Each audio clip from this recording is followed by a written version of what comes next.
the next session we have next would be, are we ready enough for what lies ahead? So this session, we will be having another panel, and this panel session is called Incentive Travel Post COVID-19, Going Beyond the Point of Readiness. Now, that is a question that we all need to ask ourselves. And with that, we have our specialists, our speakers all ready. And it will be moderated by Karen Yu, Group Editor of TTG Asia Media. So thank you, Karen. With her, we have the panelists, three of them: Jex Wong, Regional Events Manager from a New Skin, and Rajeev Kohli, CIS, CITP, and DMCP, Joint Managing Director of Creative Travel, and Ling, Managing Director, Asian Overland Services Tours and Travel, joining us virtually. Have fun, guys, and let's learn from each other. All right, thank you, thank you. Hello, everyone, and welcome to the Business Events at Penang Virtual Conference. Like the MC had said, you're joining us from the incentive panel, where we will be discussing the state of incentive programming and demand today and into the near future as the world continues to grapple with new travel challenges during this pandemic.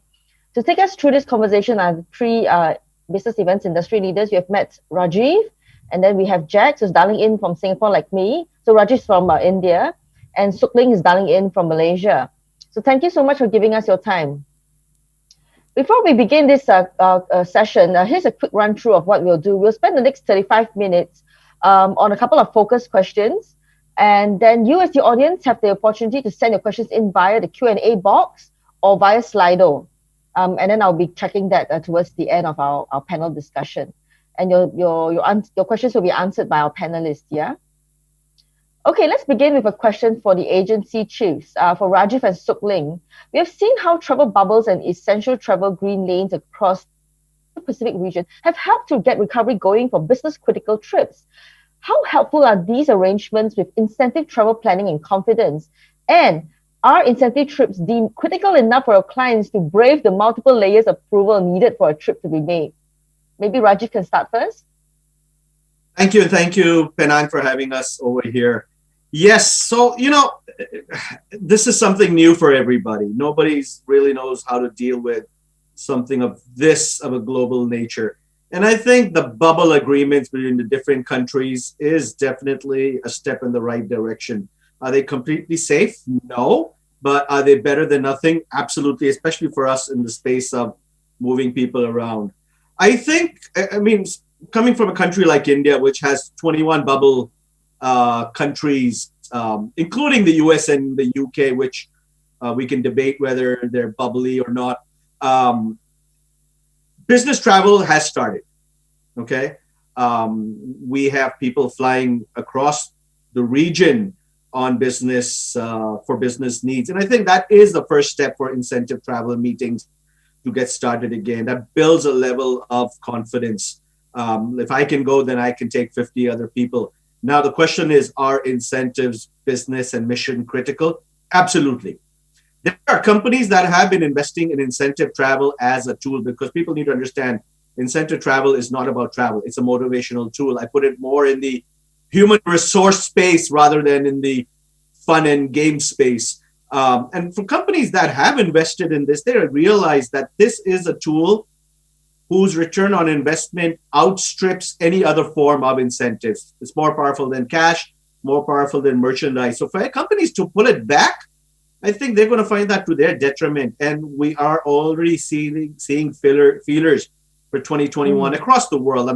Me as a company already have 3 incentives booked for next year from long haul destinations. And that is an indication that people are going to get back to their normal behavior. So I'm very optimistic, and I say yes.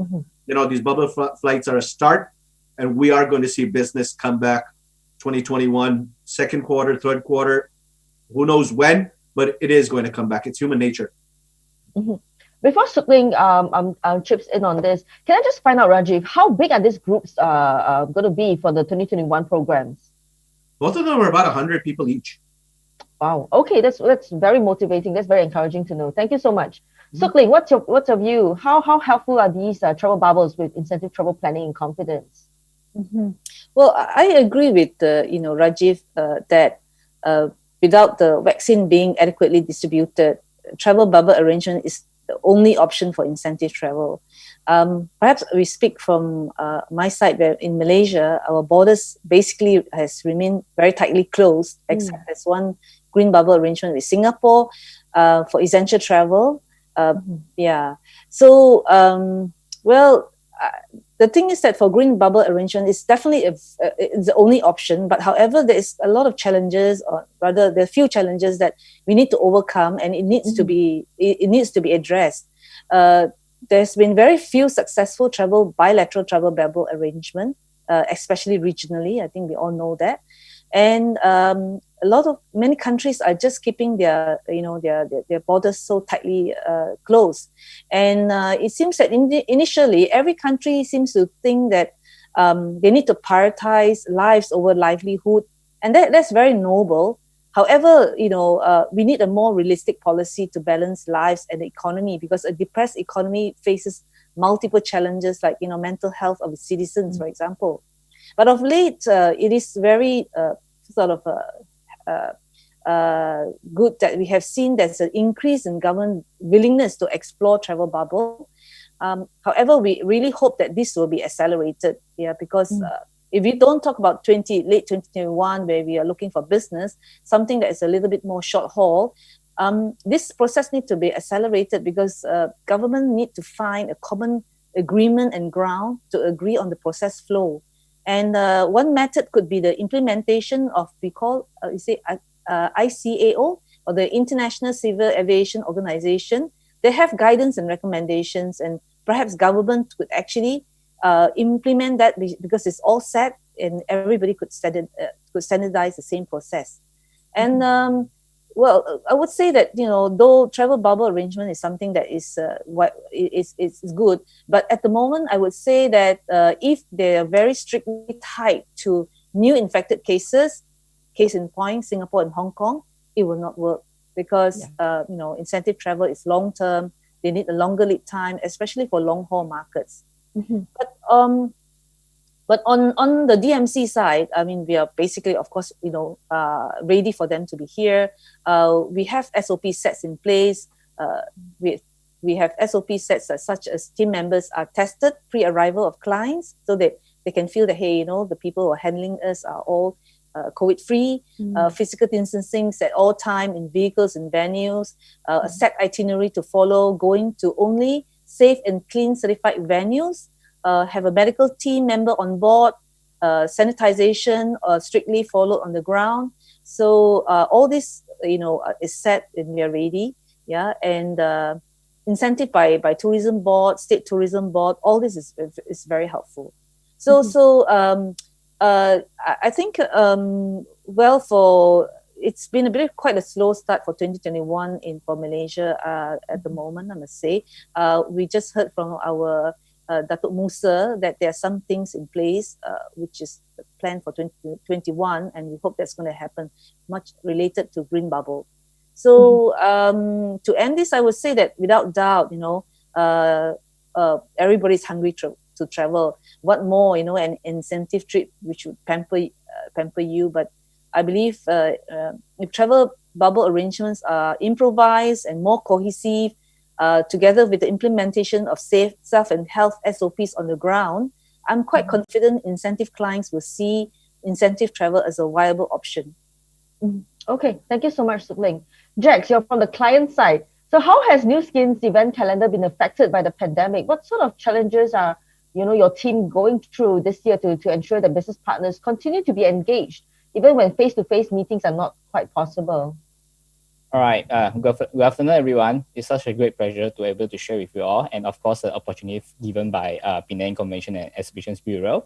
So, the COVID-19 pandemic has hit New Skin physical events planning across Southeast Asia region very hard, and we had several big scales of events like conventions, travel incentives being planned about 1 year ahead before COVID-19 hit us.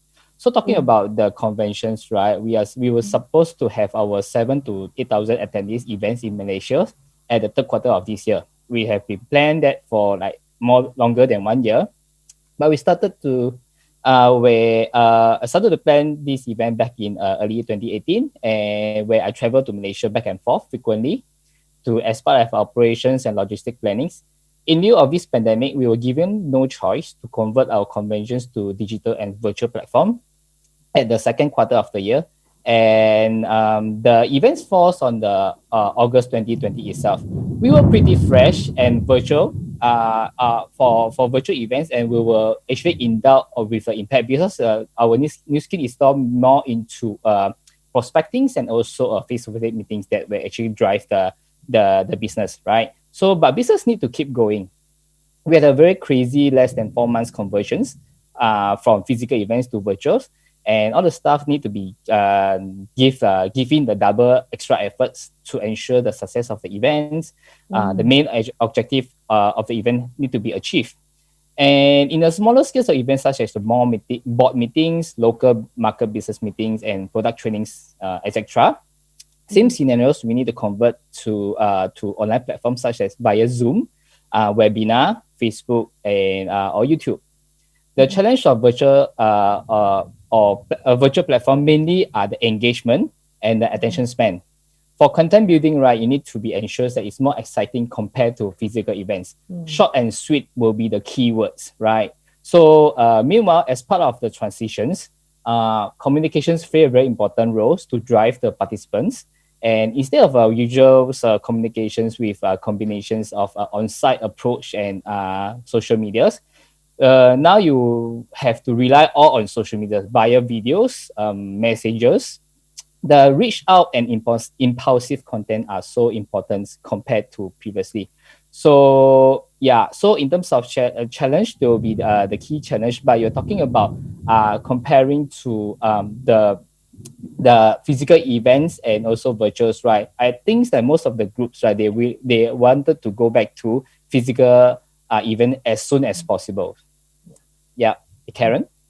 Okay, good. Incentive travel has been a very useful tool in your company's sales motivational arsenal. How is your company keeping business partners motivated to reach new targets in 2020 and 2021, without the traditional attractive travel rewards? Yeah, so you're right, Karen. Lifestyle opportunity has been part of New Skin roadmap to success all this while. And be overseas incentive trips or local traveling incentive trips. So by taking away this program in 2020, right, we leverage more on business incentives and social recognitions in order to keep the momentum and the team to be motivated. So in New Skins, right, life transformations will be still the key drivers. Our mission statements is to make sure a force for good throughout the world by empowering people to improve life with rewarding business opportunities and also innovative products and enriching and uplifting culture. So, yes, of course, is the transitions is pretty in short timing, where we're given to conversion itself. But I think most of our business builders now, they understands, right? So at this moment, there's no way that we can start traveling right now. And they are quite adept to what we converted, and they're willing to strike through and then getting a better of 2021.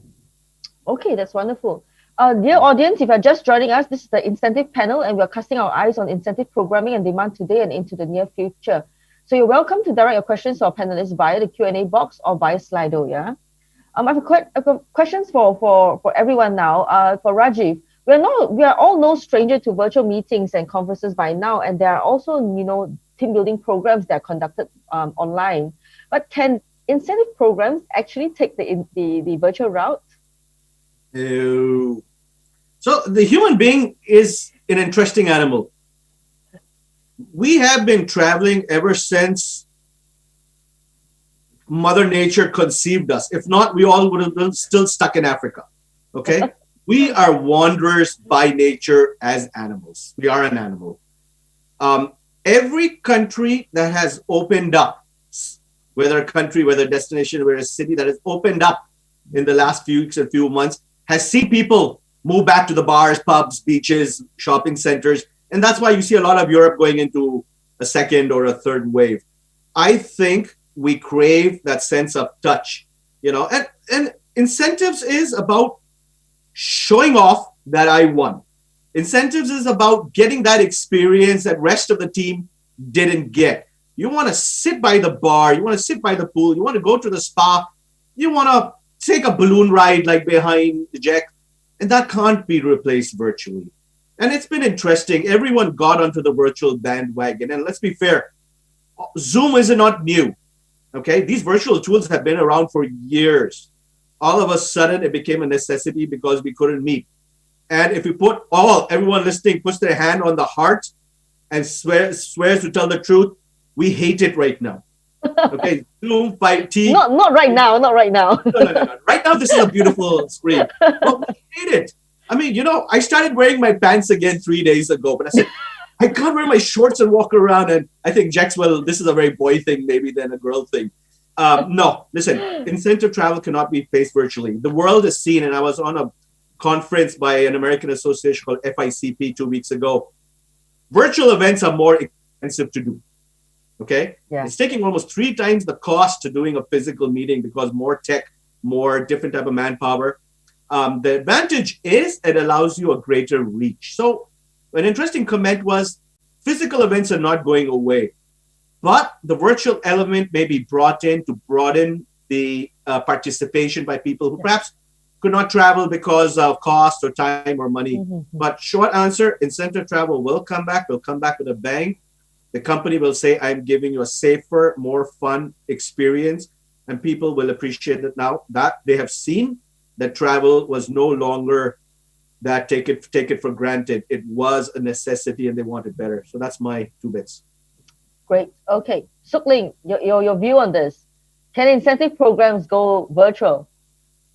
Yeah, I would say to a certain extent with technology innovation, AI, VR, virtual reality, hybrid arrangement. But I would say that until teleportation becomes a reality, incentive travel will not feel complete if one is not physically present at the location for the touch, the smell, and yeah. So I would say that no, not really. Yeah. Okay, great. And Jex, very quickly, yes or no? No, I echo on what Rajeev has mentioned. Actually, in terms of resources, is actually you need to pump more resources for virtual events. Yeah. Mm-hmm. Okay, great. In most parts of Asia, travel is restricted to one's own background. What potential is there for your home ground to be packaged as an attractive travel reward? Sook Ling, what's your view?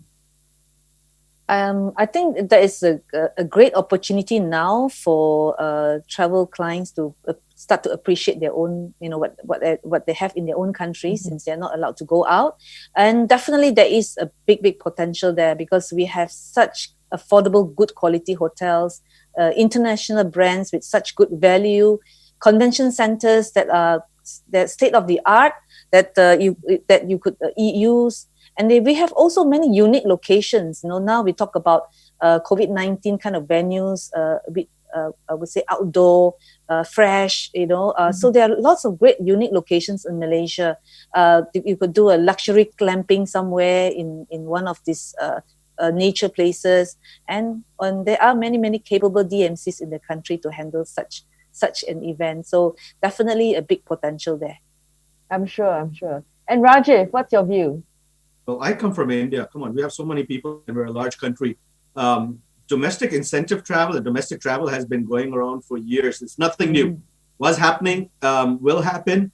What is going to be interesting is a lot of our Asian colleagues, the Singapores, the Thailands, the Malaysias, had a very large base of business from India. Now, if they don't open up those bubbles, you are going to see an economic impact in that way. I mean, for Indian incentives going out, Thailand perhaps was the number 1 destination. Okay, I don't know the numbers for Malaysia, and I know the impact has been strong. So bubble beyond India, within India, yes, it's rocking. Beyond India, countries need to open up and let us in. Yeah, true. Okay, and Jex, do you see potential of packaging Singapore for your Singapore top achievers and Malaysia for your Malaysian top achievers? Is that an attractive option? I think it can be like actually in my team in Malaysia, they should appreciate the slogan of Cuti Malaysia more. They appreciate the beauty of Malaysia, and actually that I mean you cut down all the long haul travelings, but you actually appreciate some of the great natures that actually is just in front of you. So I think this is some things that we are already hooking on, and we are also on it. Okay, okay. And Jack, stay with me. What sort of experiences would your travel staff, top performers, want most when travel is possible again? Well, traditionally, destination used to be the key driver. It used to be matter the most. And nowadays, right, the trend being shift where exclusiveness and the shareable stories via Instagram and or Facebook, that is actually some things that a lot of people are leaning on. For example, a 3 days, 2 nights free and easy arranged tour to other countries in Asia, comparing to a 3 days, 2 nights chartered cruise from Penang to Singapore. You'll be surprised that end up to more people are leaning towards the second options. The travel program needs to have power stories to share. I think this is like there's a trend that people are looking into now. Okay. Also to you, Jax, how has the pandemic and new travel challenges led you to seek different type of support from your travel suppliers and destination representatives? So basically, what must the supplier side look to do in order to win your heart? First of all, I think safety measure compliance will be playing more important roles than ever. Group travelings will definitely have more precautions need to take in place. Things that Ling has mentioned earlier, like all the sanitations, make sure it's a certified clean place to dine in. Whether it's a destination selections, logistic arrangement, SOP for tracing, and the abilities of the working partners to comply to all the travel regulations. I think this is about putting in place, playing a very important role. Secondly, is responsibility. It's not responsibility. It's just a combined words of abilities to respond. So how well and the readiness of the suppliers able to respond to emergency, the reaction plan and the contingency plans. Set for example, like which happened, I think yesterday or last 2 days, which one of the passengers in cruise was found positive in COVID-19. And then the ability to respond with clear directions, protecting the best interests of the travelers by ensuring the safe measurements at the top priority. I think the excitement of the program and the strengths of the companies to handle a corporate event is still important. I won't be taking that away, but it will definitely at this moment will be overtaken by these 2 points. The first 2 points that I mentioned above in future. Okay. Sook, Ling, earlier you mentioned how as a DMC you have put in place a procedure where your staff will also be tested to be cleared of potential COVID-19 before they do handle the clients. What other kind of SOPs is a company also putting in place to assure customers of the future? In fact, it's not just us. We have a group of DMCs that we have come together and we have worked out all the SOPs. Yeah. So it would be would be the team members being tested, and when they arrive, we have sanitation of the vehicle each and every time the clients come in and come out. In the vehicle itself, we have all this physical distancing. That means we don't fill the bus to the full, although actually by regulation we are allowed that. But well, it depends on the clients, but this is what we actually would suggest. And this is also something that if the clients feel that it's important, we could have a medical team member with accompanying the group, giving them the confidence that that there's someone there to check it out if somebody doesn't feel well. And in a vehicle itself, we will have like PEP material, what they call a suits, so that in case if any time it happens that somebody is sick, we would immediately respond by isolating the person, bringing the person to the hospital. We have set hospitals where they can go. So these are all the things that are in place, and this has been already done since I think April, May, because we were hoping that the borders will open soon. So right. Okay. Right. Thank you so much, Sook Ling. Rajeev, you were talking about how domestic travel has also resumed in India. So clearly your SOPs have been put in practice for months. would you like to tell us quickly what your SOPs are like? Listen, the SOPs everybody is following are pretty much common across the world. And that's a good thing. There's been a lot of sharing. There's been a lot of inspiration. Are SOPs being followed across? I mean, because for one DMC to do it, it's a drop in the well. Are SOPs being followed? Not totally. And I'm going to say, and this may sound crass, all these SOPs are going to fall aside in the next 6 to 8 months. Same way as after September 11th, security systems are put in place, but there's no standardized security systems in the world today. Even in the US, different airports are following different systems. So focus that we're putting at a DMC is assuming that our hotel partners are following the right system, the airline partners are following the right systems, using restaurants that we find safe. As a DMC, our job is to ensure that we're connecting the dots more safely. How can I deliver an equally effective India experience safer? So do we need to bubble wrap each guest in a group individually, or do we need to insulate the whole group as one unit and let them mingle and party with each other? So for us, that's a challenge. I mean, my country, nobody's going to come to India not to go to the busy markets, not to experience the monuments. I mean, that's not who we are. So our focus is, how do I make a visit to the most crowded part of Delhi safer and still have fun? And that's what we're working on as a team. We don't have all the answers because it's complicated. But I mean, Sook, Ling gave me a few ideas in her conversation, which I will take inspiration from as well. So that's great. Okay. It is actually time for Q&A, but Slido is looking very bare. We have shy audience, I think. So we will just keep the conversation going until we get a question in, yeah? All right. Maybe shall we talk about, earlier Jex gave us some ideas of what kind of experiences his top performers will want once travel is possible again. For Rajeev, having seen travel resumed in such an environment, what sort of trends are you seeing in terms of travel preferences? So right now, bulk of the travel that started in India, of course, is personal travel and leisure travel.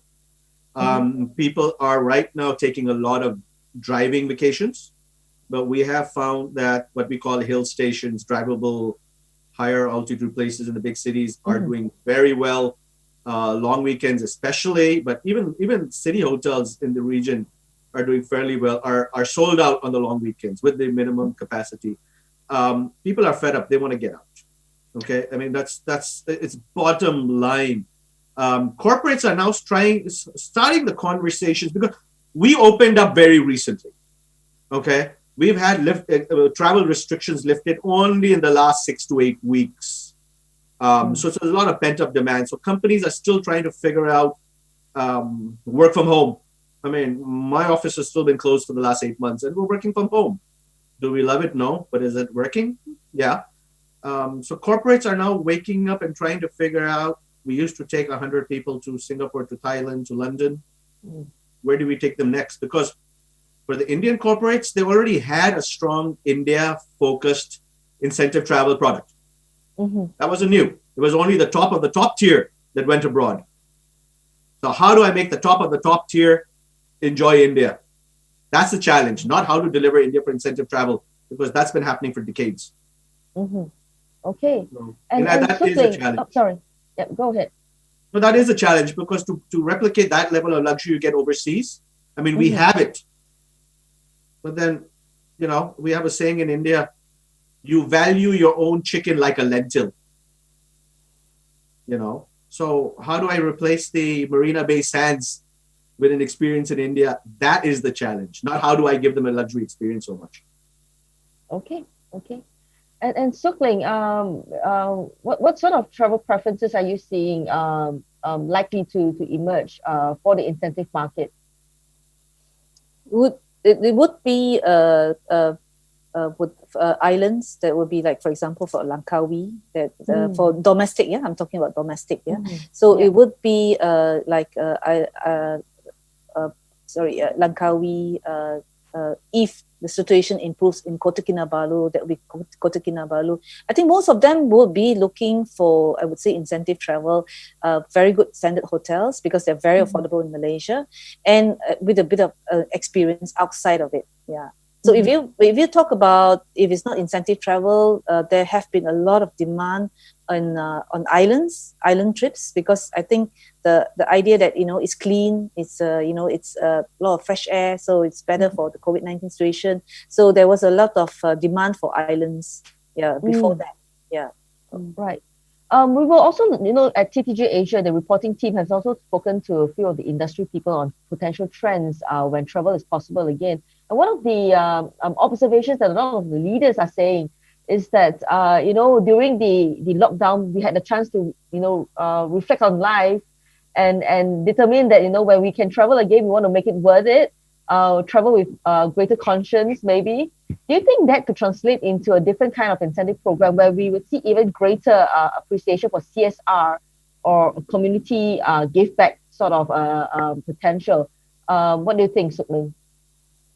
I think there is definitely a great trend towards that, and especially I would say on sustainability. Could be a CSR project, or it could be something that could help an environment to be more sustainable. Yeah, I definitely see that there will be a trend towards that, and I think having something, the situation having evoked something like that, it is really a big benefit. Yeah. Okay. And Jex, how is your company approaching CSR elements within your incentive programs or your convention? What sort of activities have you done in that space before the pandemic? We also ensure that the touch point and the personal touch is always at the top reach, because there's a main objective of events, and also to ensure the experience that they had in events is always at the tip top. And what we do is always communications in terms of at the most in terms of communications, right? You never shy off. You always want to have, inject as much as possible for the communications to the teams, so that they are well aware what they should do, and also what do they expect from the event itself. I think that's the key. And on top of that, you need to have surprises. People are looking for surprises every single moment. Be recognitions, be the programs, be the experience, right? So you always keep injecting as much as surprises to keep the groups. Okay, so sorry, Jex. Maybe I wasn't clear in my question. I was asking about corporate social responsibility. Okay. Do you have corporate social responsibility elements within your program before the pandemic? And do you think that people will want to be more responsible travelers after the lockdowns are over and the borders are open again? Yes. We in some of our events, right, we injecting some green initiative. We do bring some of the staff groups itself to clean up some of the old folks homes and give back to the society. Anyways, we also apply to the new systems. We use all the recyclable elements, products for our packagings, and as well as our setups requirements. So this is part of the CSRs that we have been doing for quite some time. Do you think that because of the lockdown, people had a chance to reflect on their life and think that they should be better, more responsible travelers when they can travel again, to make travel more purposeful? Do you think that will change the kind of destinations or activities you choose for your top achievers? Yes, I do agree. The people will tend to buy more in terms of traveling to sceneries. Place a very nice, don't have to be something fanciful like in Tokyo, but someone that they travel the natures, appreciate the natures. I think there's some things that people want to look into now. And Okay. Slido is still quite silent. Shall we talk about what other conditions must be in place for incentive travel to happen besides the travel bubble? Rajeev, we want to have a go at that? I think the number one condition is confidence, and the confidence has to come from the DMC, the hotels, the airline, the trade itself.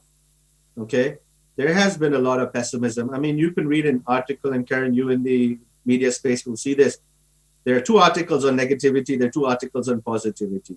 Okay, and I said there's no one living in history today who's ever seen something like this. The last time the world saw this was probably World War II. You know, that everybody was affected. If we as industry don't talk positive, don't talk the walk, don't give our corporate partners, clients the confidence, they're not going to take the next step. I think the end traveler is willing to go. If Jex was to say, folks, I'm going with you. We're going to make it as safe as possible. No guarantees, of course. You need to sign a waiver. But you know what? Life is short. Let's go out and get back to normal. People will go. Okay. And as long as folks like Jex have the confidence in people like Sook and me in delivering the program on the ground, that itself is a big step. The vaccine will happen when it happens. Okay. I mean, nobody knows when, but I do know there's going to be enough vaccine for everybody. I mean, it's a competition and everybody wants to win. So we'll get there. Yeah. But it's not getting there next week. So I think it's a matter of building confidence as a ecosystem. Jex, when you look at destinations now for your forward planning, do you think the destination representatives, the tourism bureaus, are doing enough to rebuild that kind of travel confidence? As of now, there are some. Actually, we are looking in some alternative plans for ahead, like 2022 and 2023, right? Some countries. But basically, right, the response that we have on hand right now from the group itself, right, basically are looking into more short haul travels, maybe not towards like we used to, we go to Europe's or like Turkey, what I present over here, right? But maybe in terms of confidence level, they want to start something with short haul first, maybe across Asia, across maybe to the maybe China's or Japan's, right? They are more leaning into also as a test water first, right? To make sure that they are confident enough to travel. Importantly, is when it comes to travels, is about the comfort they have in place, right? They make sure they are well-being taken off, and also being comfortable on wherever they go. Yeah, I think this is crucial. Jex, yep. India. Yeah. I proposed India before. You need to seriously, say India and Malaysia and Penang as well. Yes, Penang. Penang as well, yeah. Yeah. All right. Thank you so much for this wonderful conversation. Thank you, Rajeev. Thank you, Jex. Thank you, Ling, so much for being here with us, and to our host, Penang Convention Bureau. And thank you so much for being a wonderful audience. I hope this panel has been useful for you. And till we next meet, stay healthy and well. Yeah, there are a few more sessions happening today and also tomorrow. So please join us for those as well. Take care, and everyone. Goodbye.